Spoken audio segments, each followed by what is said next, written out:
Good afternoon, students. Today we will see our next activity, and that is of central nervous system. Central nervous system. We have seen the nervous system has human nervous system consists of three parts, and they are central nervous system, peripheral nervous system, autonomic nervous system. From that, now we will study the central nervous system. The next part, central nervous system. Central nervous system consists of brain and spinal cord. Central nervous system consists of main काय consist करणार आहे central nervous system मध्ये कोण include होणार आहे brain and spinal cord. आता brain हा delicate organ आहे आणखीन हायली इव्हॉल्ड त्याचं इव्हॉल्युशन झालेलं आहे. Highly evolved and delicate organ आहे आणि त्याचं आता the organisation of brain is extremely delicate and highly evolved. Brain is the main controlling part of nervous system and it is safely located in the cranial cavity. Cranial cavity म्हणजे कवटीमध्ये काय असणार आहे brain हे locate झालेलं असणार आहे. त्याला प्रोटेक्शन हे बोनी स्ट्रक्चरचं असणार आहे आणि त्याला म्हटले क्रॅनियल कॅव्हिटी.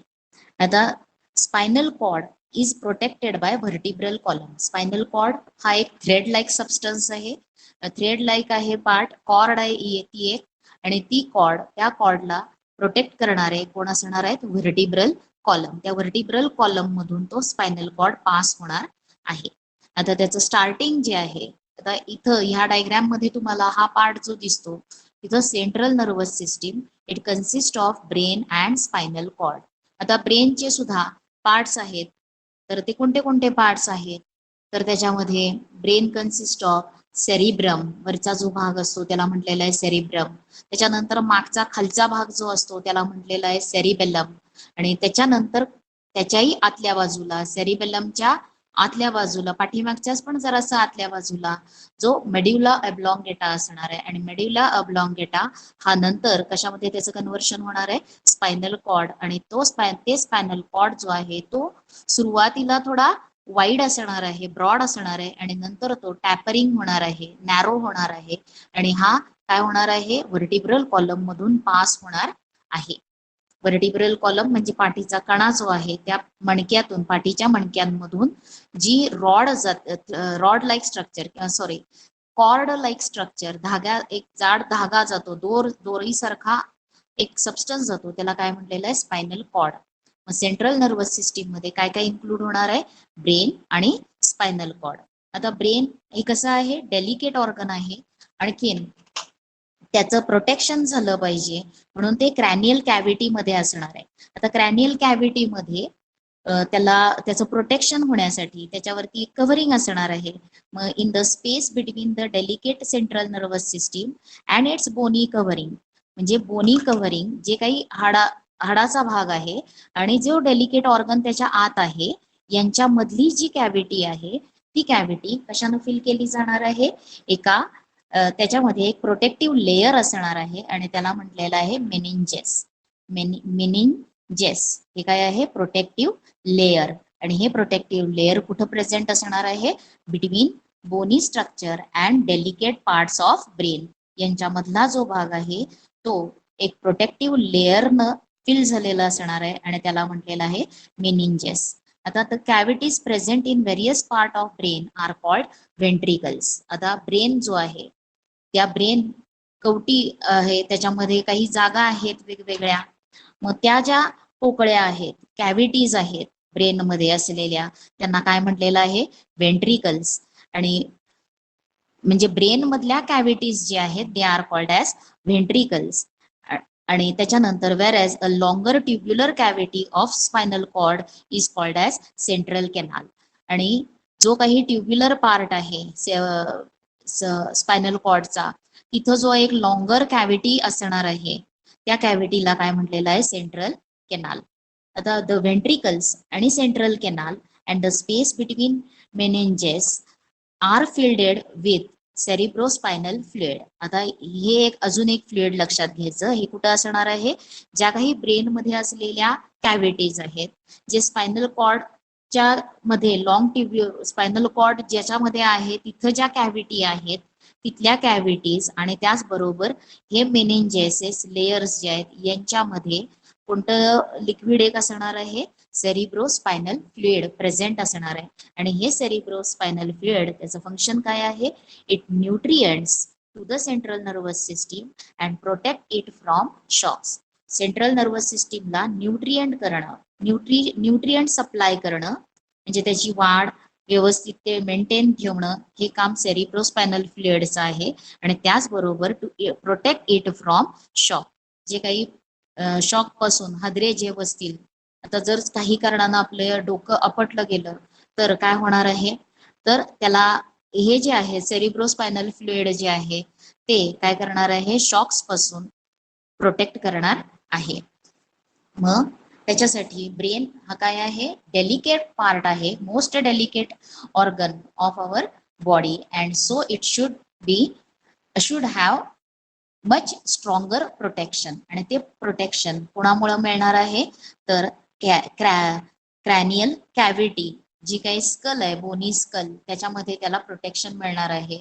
मग त्याच्यामध्ये मेनेंजेसिस म्हणजे काय आहेत, व्हेंट्रिकल्स म्हणजे काय आहेत, सेंट्रल कॅनाल.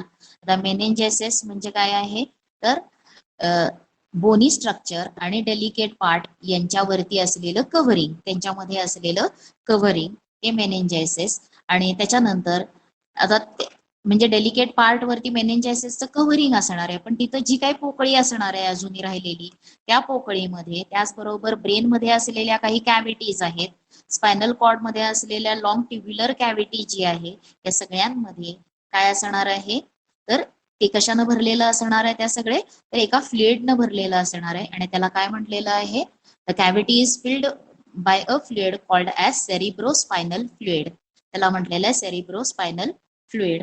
आणि ते फ्लुइड काय करणार आहे, त्या फंक्शन काय आहे त्याचं, तर it nutrients the central nervous system and it protect it from shocks. आता इथं तुम्हाला डायग्राम दाखवलेली आहे ह्युमन ब्रेन. आता त्याच्यामध्ये ह्युमन ब्रेनचे पार्ट्स कोणते कोणते आहेत, तर मेन 3 पार्ट्स आहेत, तर सेरिब्रम, सेरिबेलम आणि मेड्युला ऑब्लॉंगेटा. कोणते कोणते आहेत, सेरिब्रम, सेरिबेलम, आणखीन मेड्युला ऑब्लॉंगेटा. इथं जो आहे आतल्या बाजूला तो कळले, medulla oblongata. There main 3 parts of human brain are cerebrum, cerebellum and medulla oblongata. आता हे जर तुम्ही ऑब्झर्व केलं तर मेन 1/3 2/3 पार्ट ऑफ ब्रेन हा जो आहे हा काय आहे, 2/3 पार्ट. आता ह्याच्यामध्ये 3 पार्ट्स आहेत, मग 2/3 पार्ट जो आहे तो कशानं ऑक्युपाय झालेला आहे, तर सेरिब्रमनं ऑक्युपाय झालेला आहे. आता सेरिब्रम याच्यामध्ये त्याच्यानंतर हाइंड ब्रेन म्हणजे पाठीमागच्या बाजूला एक छोटा स्मॉल एरिया असलेला जो पार्ट आहे त्याला म्हटलेलं आहे सेरिबेलम. आणि त्याच्यानंतर अजूनही मोस्ट हाइंड पार्ट असलेला, आणि तो कोणता आहे, एक ट्रँग्युलर शेप तिथं पहिल्यांदा दिसणार आहे, 2 ट्रँग्युलर सोलन शेप्स. आणि त्याच्यापासून मेड्युला ऑब्लॉंगेटा असणार आहे. आणि त्याच्यानंतर मेड्युला ऑब्लॉंगेटा पासूनच काय पुढे तयार होणार आहे, तर स्पायनल कॉर्ड जाणार, स्पायनल कॉर्ड त्याच्यापासून तयार होणार आहे. आणि ती स्पायनल कॉर्ड व्हर्टिब्रल कॉलम मधून पास होणार आहे. आता सेरिब्रम जे आहे, आता इथं तुम्हाला त्याचं स्ट्रक्चर दाखवलेलं आहे कसं आहे. आता सेरिब्रम, त्याच्यानंतर सेरिबेलम इथे आहे, आणि हा पार्ट जो आहे हा काय आहे, मेड्युला ऑब्लॉंगेटा. आणि मेड्युला ऑब्लॉंगेटा नंतर त्याच्यापासूनच काय तयार होणार आहे, स्पायनल कॉर्ड तयार होणार आहे.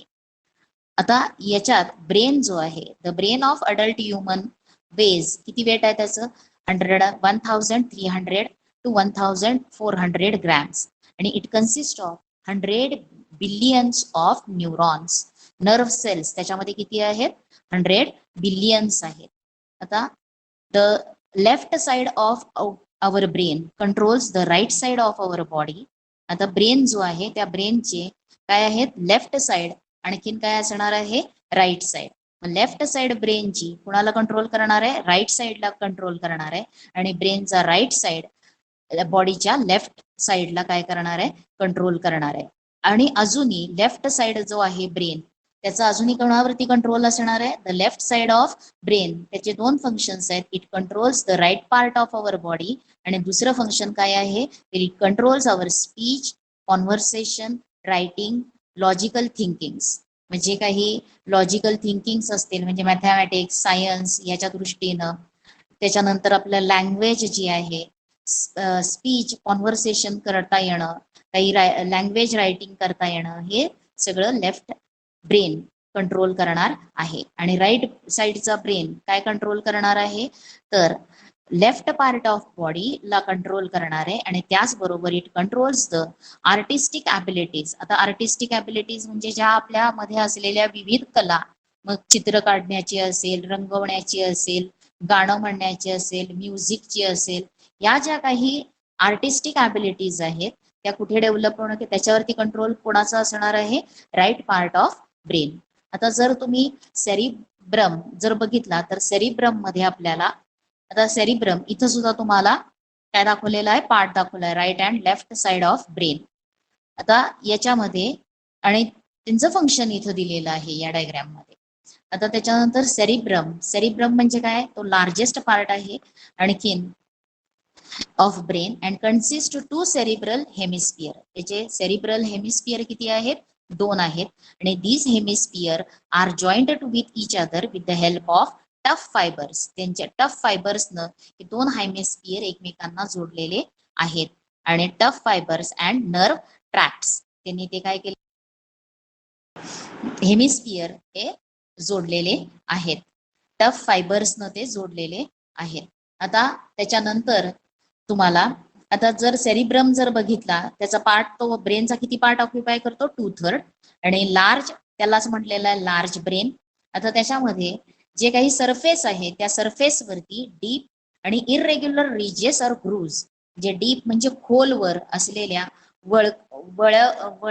वलयदार असा आकार असणार आहे. आणि त्याच्यामध्ये वलय जे आहेत ते काय असणार आहेत? खोलवर खाचा किंवा ग्रूव्ज तयार झालेले असणार आहेत. कुणामध्ये? तर सेरिब्रम मध्ये. आणि त्यांनाच काय म्हटलेलं आहे? कॉन्व्होल्युशन्स म्हटलंय. आता कॉन्व्होल्युशन इन्क्रीजेस, जेवढं जास्त डीप त्यांच्यामध्ये आतमध्ये ग्रूव्ज तयार झालेले आहेत, वळकट्या तयार झालेल्या असतील, म्हणजेच घड्या तयार होणं. आणि ह्या जर जास्त खोलवर असतील तर ब्रेनचा सरफेस एरिया काय होणार आहे? सेरिब्रमचा सरफेस एरिया त्याच्यामुळे वाढणार आहे. मग convolutions increases the surface area of the cerebrum and therefore large number of nerve cells can be accommodated. हे झालं सेरिब्रमचं. त्याच्यानंतरचं कोणतं आहे? सेरिबेलम. आता सेरिबेलम हा स्मॉलर पार्ट आहे ब्रेनचा आणि it is situated below the cerebrum at the back of the cranial cavity. आपल्या क्रॅनियल कॅव्हिटीच्या पाठीमागच्या बाजूला आणि सेरिब्रमच्या खालच्या बाजूला काय असणार आहे? एक स्मॉल पार्ट, आणि त्याला म्हटले सेरिबेलम. आणि त्याच्यावरती जर आपण ग्रूव्ज बघितले, खाचा बघितल्या, तर त्या कशा असतात? शॅलो, उथळ असतात, जास्त त्या डीप असत नाहीत. त्याच्यानंतरचा पार्ट, मेन पार्ट ब्रेनचा कोणता आहे? थर्ड मेन पार्ट आहे medulla ऑब्लॉंगेटा.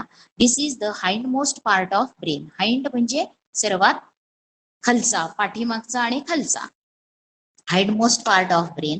There are two triangular swollen structures called pyramids on the upper side of medulla oblongata. The medulla oblongata continues downward as the spinal cord. तोच खाली continue होणार आहे आणि त्याला नेम काय आहे? Spinal cord. आता आपल्याला ह्यांचं काय बघायचं आहे?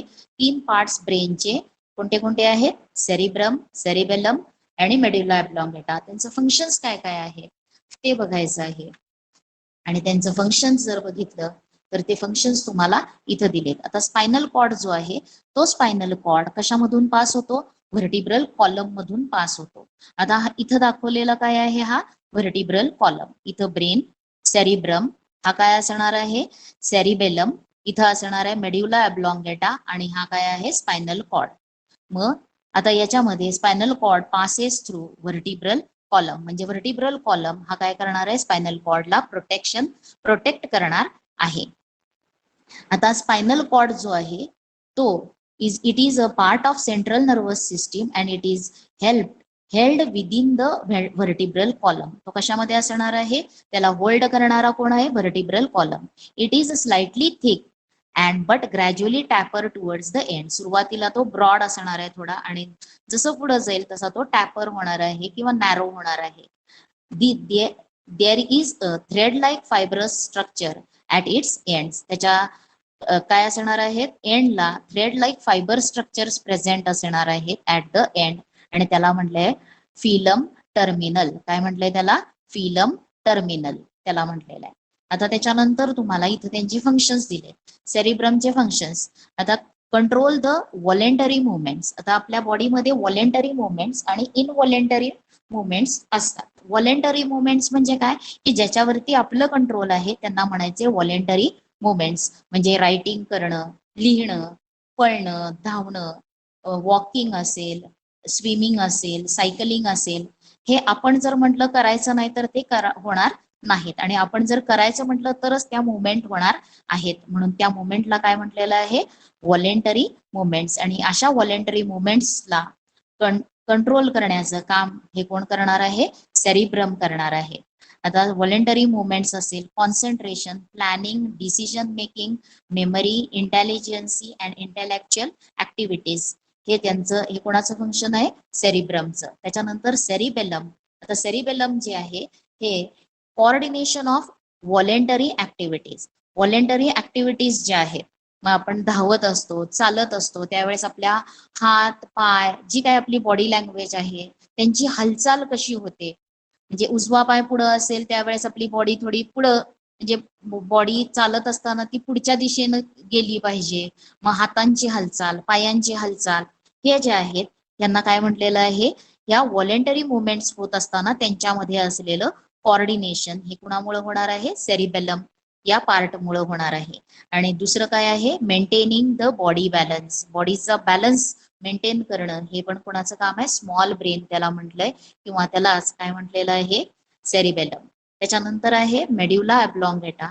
आणि मेड्युला ऑब्लॉंगेटा याचं कंट्रोल कुणावर असतं, तर इनव्हॉलेंटरी ऍक्टिव्हिटीज. मग इनव्हॉलेंटरी मुवमेंट्स कोणते आहेत, तर हार्ट बीट्स, त्याच्यावरती आपलं कंट्रोल नाही. त्याच्यानंतर ब्रीदिंग करतो आपण, सर्क्युलेशन, ब्लड सर्क्युलेशन असेल, ब्रीदिंग असेल, स्नीझिंग, शिंक आली आपल्याला, खोकला आला, सलायवेशन म्हणजे तोंडात लाळ येणे. मग ह्या ज्या ऍक्टिव्हिटीज आहेत, या ज्या मुवमेंट आहेत किंवा या ऍक्टिव्हिटीज, ह्या सगळ्या काय आहेत, इनव्हॉलेंटरी आहेत, त्या आपण थांबवू शकत नाही. मग त्याच्यावरती कंट्रोल कोणाचा आहे, मेड्युला ऑब्लॉंगेटा. लक्षात आलेलं आहे. त्याच्यानंतरचा आहे स्पायनल कॉर्ड. आता स्पायनल कॉर्डचं फंक्शन काय असतं, तर conduct the impulses from skin towards brain. जे काही सेन्स ऑर्गन्स स्किनला मिळालेले इन्फॉर्मेशन आहेत ते ब्रेन पर्यंत नेणं. त्याचबरोबर conduction of impulses from brain to the muscles and glands. मग ब्रेन पासून आलेल्या इन्फॉर्मेशन मसल्सला आणि ग्लँड्सला देणं, हे काम सुद्धा कोणाचं आहे, स्पायनल कॉर्ड, त्याचं फंक्शन आहे. त्याचबरोबर functions as a centre of coordination of reflex action. काही वेळेला आपल्यामध्ये काही एक अचानक आपल्याकडून मुवमेंट होत असतात, अचानक ऍक्शन्स होतात.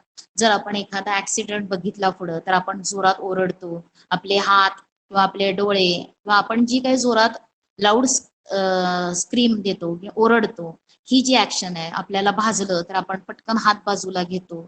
जर काही धारदार टोचलं आपल्याला तरी आपण ओरडतो आणि त्याच्यापासून बाजूला होतो.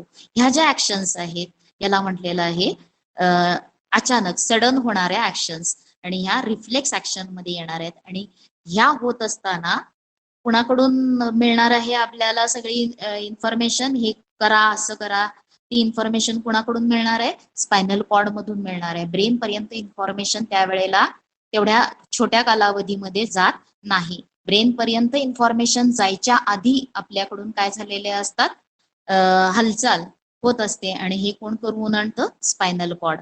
म्हणून functions of functions as a centre of coordination of reflex action. Reflex ऍक्शनच्या वेळेला कोऑर्डिनेशन जे आहे ते कोणापासून होणार आहे, स्पायनल कॉर्ड पासून होणार आहे. आता ही जी ऍक्टिव्हिटी आहे, 8th ऍक्टिव्हिटी, त्याच्यावरती तुम्हाला सेरिब्रम, सेरिबेलम, मेड्युला ऑब्लॉंगेटा आणि स्पायनल कॉर्ड, त्याचं स्ट्रक्चर, त्यांचं फंक्शन हे असणार आहे. आणि आता त्याच्या पुढची जी ऍक्टिव्हिटी आहे त्याच्यामध्ये तुम्हाला रिफ्लेक्स ऍक्शन, आणखीन काय बघायचं आहे, तर केमिकल कंट्रोल. केमिकल कंट्रोल जे आहेत ते केमिकल कंट्रोल म्हणजेच different types of peripheral nervous system हे थोडंफार बघायचं आहे. आता पेरिफेरल नर्वस सिस्टीम जी आहे याच्यामध्ये काय असणार आहेत, तर peripheral nervous system consist of nerves originating from the central nervous system. These nerves connects the central nervous system with all parts of the body and they are of two types. आता peripheral nervous system मध्ये काय असणार आहेत, nerves असणार आहेत, nerves. आणि हे nerves originating from central nervous system, central nervous system पासून बॉडी पार्ट्सला जोडणारे, कनेक्ट करणारे अशा नर्व्स त्याच्यामध्ये इन्क्लूड होणार आहेत. आता सेंट्रल नर्वस सिस्टीम मध्ये दोन पार्ट्स आहेत, एक आहे ब्रेन आणि दुसरा आहे spinal cord. Brain cranial cavity मध्ये आहे आणि स्पायनल कॉर्ड हे कशामध्ये आहे, तर व्हर्टिब्रल कॉलम मध्ये आहे. म्हणून या नर्व्स ज्या आहेत पेरिफेरल नर्वस सिस्टीमच्या ज्या नर्व्स आहेत त्या नर्व्स दोन टाइप्सच्या असणार आहेत. सेंट्रल नर्वस सिस्टीम मध्ये दोन पार्ट्स आहेत. क्रॅनियल नर्व्स म्हणजे हे ब्रेन पासून असणार आहेत. ब्रेन पासून म्हणजे nerves originating from brain are called as cranial nerves आणि they are associated with various parts of body. मग त्याच्यामध्ये कोणते येणार आहेत various parts in body, head असेल, thorax, abdomen हे येणार आहेत. आणि there are 12 pairs of cranial nerves. cranial nerves ह्या कशापासून ओरिजिनेट होणार आहेत, ब्रेन पासून. आणखीन ते कोणत्या पार्ट्सला असोसिएट करणार आहेत, तर हेड, thorax and abdomen. आणि अशा क्रॅनियल नर्व्सच्या किती पेअर्स आहेत, 12 पेअर्स आहेत. त्याच्यानंतर दुसऱ्या टाइप्सच्या नर्व्स पेरिफेरल नर्वस सिस्टीम मधल्या दुसऱ्या टाइपच्या नर्व्स कोणत्या आहेत, स्पायनल नर्व्स. आता nerves that originating from spinal cord they are called as spinal nerves. आता दीज आर असोसिएटिंग विथ, आता हे कुणाला असोसिएट करणार आहेत, तर arms, legs, skin and some other parts of body. Arms म्हणजे आपले हात, पाय, स्किन, त्वचा, आणखीन अजूनही इतर बॉडी पार्ट्सला ते असोसिएट करणार आहेत. आणि त्याचे किती पेअर्स आहेत, 31 पेअर्स. मग स्पायनल नर्व्स ज्या आहेत त्या किती आहेत, 31 पेअर्स मध्ये आहेत. आणि क्रॅनियल नर्व्स या किती आहेत, 12 पेअर्स मध्ये आहेत. क्रॅनियल नर्व्स कुणाला असोसिएट करतात, head, thorax and ॲब्डॉमिन. Head, thorax आणि ॲब्डॉमिनला ते काय करणार आहेत, असोसिएट करणार आहेत. आणि आता त्याच्यानंतरची थर्ड सिस्टीम, नर्वस सिस्टीम मधली थर्ड कोणती आहे, autonomic nervous system. The autonomous nervous system consist of nerves of involuntary organs like heart, lungs, stomach and it is not under the control of our will. आता autonomous nervous system मध्ये कोणत्या nerves असणार आहेत, तर the nerves which consist of, ते nerves इनव्हॉलेंटरी organs जे आहेत body मधले त्याच्या ज्या नर्व्स आहेत त्याच्याशी कन्सर्न असलेलं ऑटोनॉमस नर्वस सिस्टीम. इनव्हॉलेंटरी ऑर्गन्स कोणते आहेत, तर हार्ट आहे, लंग्स आहे, स्टमक आहे. आणि आता यांचे जी मुवमेंट असणार आहे, हार्टची मुवमेंट आहे, रिलॅक्सेशन, कॉन्ट्रॅक्सेशन, पंपिंग जे चालू असतं सतत लंग्स मध्ये, त्याची जी काही त्यांचं कॅव्हिटी, लंग्स जे आहेत त्या लंग्सची मुवमेंट असेल, त्यांची फंक्शन असेल, हे काय असणार आहेत, सगळे इनव्हॉलेंटरी असणार आहे. स्टमक डायजेशनचं काम करणार आहे, मग सतत त्या स्टमकच्या मसल्सची पेरिस्टाल्टिक मुवमेंट चालू असते. मग त्या मुवमेंटमुळे फूड चर्न होणार आहे आणि ते फॉरवर्ड डायरेक्शन मध्ये जाणार आहे. मग हे जे सगळे आहेत इनव्हॉलेंटरी ऑर्गन्स आहेत आणि त्यांच्या नर्व्स साठी असलेली, म्हणजे त्यांना कंट्रोल करणारे किंवा त्यांचं जे नर्वस सिस्टीम जी आहे त्यांच्यासाठी त्यांना काय म्हटलेलं आहे, ऑटोनॉमस नर्वस सिस्टीम. आता त्याच्यानंतर तुम्हाला रिफ्लेक्स ऍक्शन, जे मी स्पायनल कॉर्ड हा रिफ्लेक्स ऍक्शनचा काय असतो, सेंटर असतो. आता इथं तुम्हाला हे काय दाखवलेलं आहे, स्पायनल कॉर्ड आहे.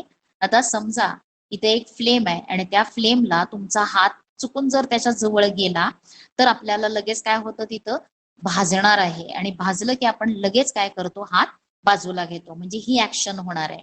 मग इथं भाजतंय किंवा इथं हात लागल्यामुळं भाजलंय, हे काय करणार आहेत, हे नर्व्स काय होणार आहेत, पास होणार आहेत. आणि कुठं जाणार आहेत, त्या आपले हात, पाय हे कुठं जोडलेले आहेत, त्यांचे दे आर कन्सर्न विथ किंवा they are associated with spinal cord, ते स्पायनल कॉर्डला आहेत. आणि इथं गेल्यावरती स्पायनल कॉर्ड मध्ये ती इन्फॉर्मेशन जाणार आहे आणि त्यालाच बरोबर रिफ्लेक्स काय करायचे, काय ऍक्शन कोणती घ्यायची आहे ती इथूनच त्याचे इम्पल्स काय होणार आहेत पुन्हा मसल्सला दिले जाणार आहेत आणि काय सांगितलं जाणार आहे की हात बाजूला घ्या. मग मसल्सला मिळणार आहेत आणि मसल्सला ती इन्फॉर्मेशन मिळाली की लगेच काय होणार आहे, हात बाजूला जाणार आहे. आणि आता इथं ही जी इन्फॉर्मेशन आहे आपल्याला भासतंय हाताला, ती इन्फॉर्मेशन स्पायनल कॉर्ड मधून नंतर ब्रेन कडे जाणार आहे ती, पण ब्रेन पर्यंत जाऊन ब्रेन पासून रिफ्लेक्स मिळणं किंवा ऍक्शन काय करायची ती कमांड मिळणं त्याच्याही आधी पटकन कोण देणार आहे ते इन्फॉर्मेशन, तर स्पायनल कॉर्ड देत असतं. आणि असं ज्या वेळेस घडतं किंवा या क्रियांना काय म्हटलेलं आहे, reflex action. The autonomous nervous system consist of and immediate and involuntary response given to the stimuli from the environment is called as reflex action. reflex action ची डेफिनेशन काय येणार आहे, तर an immediate म्हणजे लगेच, involuntary response given to stimulus जे काय surrounding मधून आपल्याला स्टिम्युलस मिळणार आहे त्याला लगेच काय केलं जाणार आहे, रिस्पॉन्स दिला जातो, इनव्हॉलेंटरी रिस्पॉन्स दिला जातो, त्याला म्हटलंय रिफ्लेक्स ऍक्शन. मग आता sometimes we react to an incident without any thinking, काही विचार न करता आपण लगेच काय होतो, रिॲक्ट होत असतो. मग in on our part and or control over the reactions. This is the response given to the certain stimuli from surrounding. In such situation, proper control and coordination is achieved even without intervention of brain. म्हणजे brain पर्यंत information जायच्या आधीच आपल्याकडून काय होते, action घडवली जाते आणि ती ऍक्शन घडवण्याचं काम कोण करणार आहे, तर स्पायनल कॉर्ड करणार आहे. आणि अशा ज्या ऍक्शन्स आहेत त्यांना काय म्हटलेलं आहे, तर रिफ्लेक्स ऍक्शन म्हटलेलं आहे. आता त्याच्यानंतर पुढचा पार्ट जो आहे आणि तो कोणता आहे, तर आता आपण पहिल्यांदा कोऑर्डिनेशन मध्ये कोणत्या दोन सिस्टीम्स आहेत, नर्वस सिस्टीम आहे आणि दुसरी कोणती आहे, तर केमिकल कंट्रोल. मग केमिकल कंट्रोल ही सेकंड सिस्टीम आहे कंट्रोलिंगची, कंट्रोल आणि कोऑर्डिनेशन घडवून आणण्यासाठी. जेवढं नर्वस सिस्टीम इम्पॉर्टंट आहे तसंच chemical control is also very important.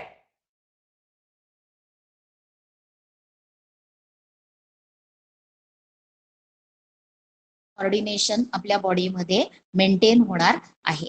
मग आता control and coordination in our body is also brought about with the help of certain chemical substances called as hormones. Chemical substances काय आहेत, त्यांना काय म्हटलेलं आहे, हार्मोन्स. आता हे हार्मोन्स कुठं सिक्रिएट होतात, तयार कुठं होतात, तर ते एंडोसिरिन ग्लँड्स मधून तयार होतात, ज्या आपल्या अंतर्स्रावी ग्रंथी आहेत. एंडोसिरिन म्हणजे शरीराच्या आतमध्ये त्या आहेत.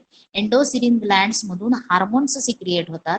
आता एंडोसिरिन ग्लँड्स ज्या आहेत त्या डक्टलेस आहेत. डक्टलेस म्हणजे त्यांच्यामध्ये जे काही द्राव स्रवणार आहे किंवा तयार होणार आहे ते वाहून नेण्यासाठी कोणत्या नलिका असणार नाहीत, कोणतंही डक्ट प्रेझेंट असणार नाही. म्हणून एंडोसिरिन ग्लँड्स काय आहेत, डक्टलेस ग्लँड्स आहेत. These glands do not have any arrangement for their own to either store म्हणजे तयार झालेलं स्टोर करून ठेवणं किंवा कॅरी करणं सिक्रिएशन्स, ते त्याच्यासाठी डक्ट प्रेझेंट असणार नाहीत किंवा ग्लँड्स कोणते प्रेझेंट नाहीत. Hence as soon as hormones are produce, जेव्हा हार्मोन्स तयार होणार आहेत are produce, they are released directly into the blood circulation. ते डायरेक्टली कशामध्ये रिलीज केले जाणार आहेत, ब्लड सर्क्युलेशन मध्ये रिलीज केले जाणार आहेत. दस though these endocrine glands are present at specific locations in our body, their secretions reach all parts of the body via blood. मग आता एंडोसिरिन ग्लँड्स ज्या आहेत त्या वेगवेगळ्या प्रकारच्या आहेत. मग आणि त्यांचं लोकेशन हे आपल्या बॉडीमध्ये वेगवेगळ्या ठिकाणी जरी असलं तरी त्यांचे सिक्रिएशन्स किंवा त्यांच्यामधून तयार होणारे हार्मोन्स हे ब्लड मार्फत काय होणार आहेत, प्रत्येक पार्टला बॉडीच्या दिले जाणार आहेत, पोचवले जाणार आहेत. मग endocrine glands along with nervous system म्हणजे एंडोसिरिन ग्लँड्स म्हणजेच केमिकल कंट्रोल सिस्टीम आणि nervous system are responsible for control and coordination in our body. These two systems helps each other to control and integrate the various activities of the body.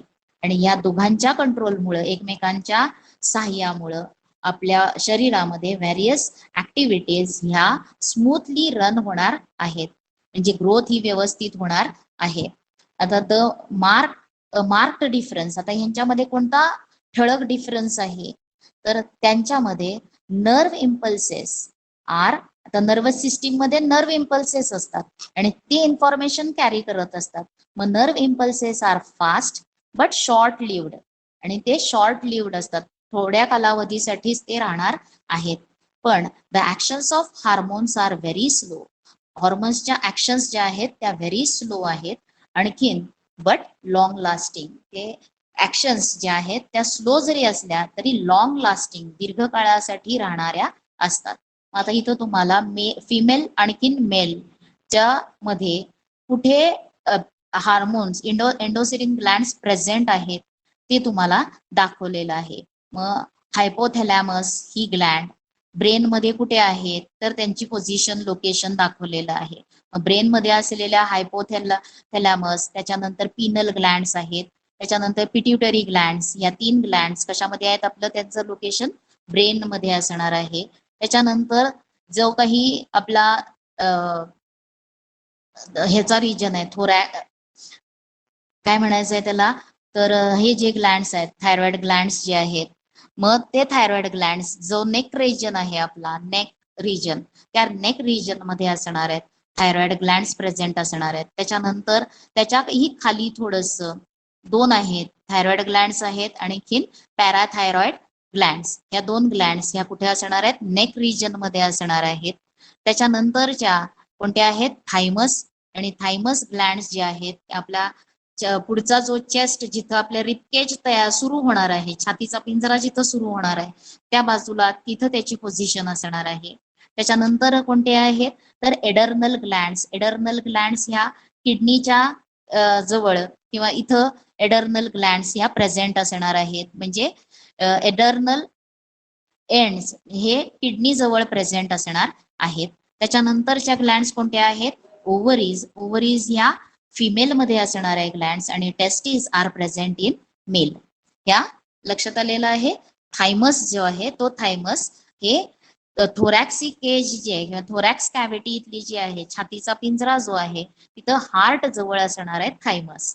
मग ह्या आहेत, हे काय आहेत, different names of endocrine glands. आता it is very important that hormones are secreted only in the required quantity. आता या glands, एंडोसिरिन ग्लँड्सचं काम काय आहे, हार्मोन सिक्रिएट करायचे. आता व्हेरियस हार्मोन्स आहेत आणि ते हार्मोन्स, प्रत्येक हार्मोनचं काही फंक्शन असणार आहे की ते बॉडीच्या प्रॉपर ग्रोथसाठी इसेन्शियल असणार आहे. मग आता हे जे सिक्रिएशन्स आहेत ते सिक्रिएशन्स जेवढं गरज आहे आपल्या शरीराला तेवढ्याच प्रमाणामध्ये सिक्रिएट केले जातात. मग and there is a special mechanism which controls the quantity and timing of hormone secretions, म्हणजे त्या योग्य वेळेला आणि योग्य प्रमाणामध्येच हार्मोन सिक्रिएट केले जातात. For example, whenever there is an increase in blood sugar, blood glucose, म्हणजे ब्लड मधला शुगर जर इन्क्रीज झाली तर certain cells in pancreas get stimulated and as a response they release a greater quantity of insulin. तर pancreas मधून कोणता hormone form होत असतो, पॅनक्रियाज ही सुद्धा एक ग्लँड आहे, त्याच्यामध्ये सुद्धा काय आहे, ग्लँड प्रेझेंट आहेत, आणि इन्शुलिन हा हार्मोन त्याच्यामधून तयार होणार आहे. पॅनक्रियाज जो आहे ती पॅनक्रियाज ही काय आहे, पॅनक्रियाज, त्याच्यानंतर लिव्हर, ह्या काय आहेत, ग्लँड्स आहेत, मोठ्या ग्लँड्स, हे लिव्हर आहे. त्याच्यानंतर इथंच पॅनक्रियाज असणार आहे, आणि त्या पॅनक्रियाज मधून इन्शुलिन हे हार्मोन सिक्रिएट होणार आहे. जर ब्लड मधली शुगरची लेवल इन्क्रीज झाली तर इन्शुलिन ग्रेटर अमाऊंट मध्ये तयार होणार आहे आणि काय करणार आहे, ब्लड मधल्या शुगरची लेवल कंट्रोल करणार आहे. हे झालं. त्याच्यानंतर तुम्हाला इथं एक चार्ट दिलेला आहे आणि त्या चार्ट मध्ये तुम्हाला व्हेरियस काय आहेत, डिफरंट हार्मोन एंडोसिरिन ग्लँड्स, आणि त्या ग्लँड्स त्यांचं सिच्युएशन कुठे आहे, लोकेशन कुठे आहे ते दिलेलं आहे. त्याच्यानंतर त्यांच्यामधून सिक्रिएट होणारे म्हणजे तयार होणारे हार्मोन्स, त्यांचे नेम्स इथं दिलेले आहेत आणि त्यांचं फंक्शन या कॉलम मध्ये दिलेलं आहे. आता पहिल्यांदा तुम्हाला माहिती असलेली इम्पॉर्टंट सगळ्यात पिट्युटरी ग्लँड जी आहे आणि तिचं at the base of brain तिचं सिच्युएशन आहे. मग त्याच्यामध्ये ग्रोथ हार्मोन आहे, त्याच्यानंतर एडर्नो प्रॉक्टिकॉन्ट्रॉपिक हार्मोन तयार होणार आहे, थायरॉइड स्टिम्युलेटिंग हार्मोन, प्रोलॅक्टिन, त्याच्यानंतर follicle stimulating hormones. Follicle stimulating hormone काय आहेत, त्याच्यानंतर ल्युटेनायझिंग हार्मोन, ऑक्टोसाइन काय आहेत, हे सगळं तुम्हाला हे हार्मोन्स जे आहेत हे हार्मोन्स तुम्ही 10th मध्ये जो रिप्रोडक्शन तुम्ही शिकणार आहात लाईफ प्रोसेस रिप्रोडक्शन त्याच्यामध्ये हे लक्षात येईल तुम्हाला. म्हणजे पिट्युटरी ग्लँड्सच्या मध्ये जे हार्मोन सिक्रिएट होतात त्यांचं फंक्शन दिलेलं आहे पुढं. मग ग्रोथ हार्मोन जो आहे तो स्टिम्युलेट ग्रोथ ऑफ बोन्स. मग ग्रोथ ऑफ बोन्स झाली तर काय होणार आहे, त्या पर्सनची प्रॉपर हाईट त्याला मेंटेन होणार आहे. जर ग्रोथ हार्मोन कमी झाला तर त्याची हाईट काय असणार आहे, कमी होणार आहे. त्यांच्या बोन्सची ग्रोथ जी आहे ती लेंथ कमी असणार आहे, त्याच्यामुळे त्याची हाईट जी आहे पर्सनची कमी होईल. आता ग्रोथ हार्मोन जर ओव्हर सिक्रिएट झाले तर त्या पर्सनची हाईट काय असणार आहे, जास्त असणार आहे. मग आता तसंच थायरॉइड स्टिम्युलेटिंग हार्मोन्स जे आहेत त्याच्यामध्ये थायरॉइड ग्लँड्सला स्टिम्युलेट करणार आहे.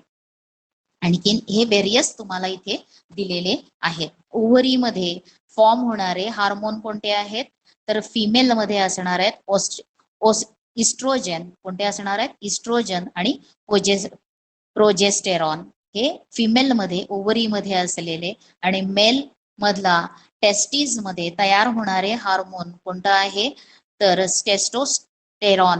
टेस्टोस्टेरॉन हे मेल मध्ये असलेला हार्मोन. आता इस्ट्रोजन आणि प्रोजेस्टेरॉन हे काय करणार आहेत, स्टिम्युलेट ग्रोथ ऑफ एंडोमेट्रियम म्हणजे काय असणार आहे ते सुद्धा तुम्हाला नंतर कळेल.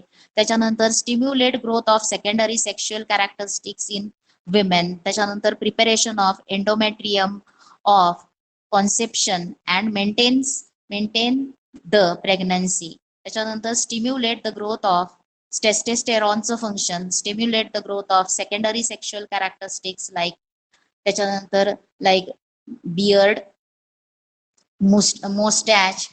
त्याच्यानंतर हॉर्से व्हॉइस म्हणजे ज्या वेळेला पुबर्टी पिरियड असतो. पुबर्टी पिरियड म्हणजे काय, तर ज्या वेळेला आपलं चाइल्ड एज संपूर्ण आपण अडल्ट होणार आहोत होत असतात, मेल असेल फिमेल असेल, तर त्यांच्या बॉडीमध्ये काही पार्ट्स मध्ये काय होणार आहे, डिफरन्स किंवा त्यांच्यामध्ये चेंजेस होणार आहेत त्यांच्यात.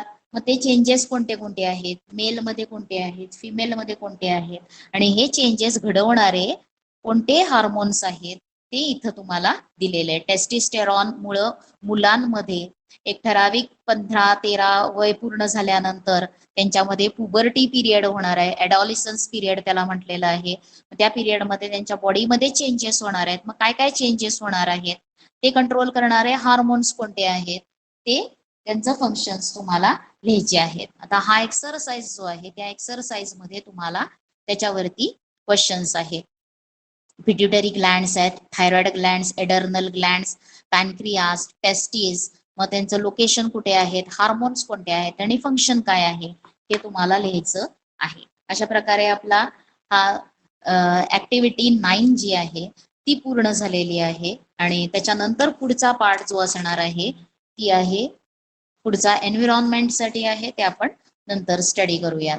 So thank you.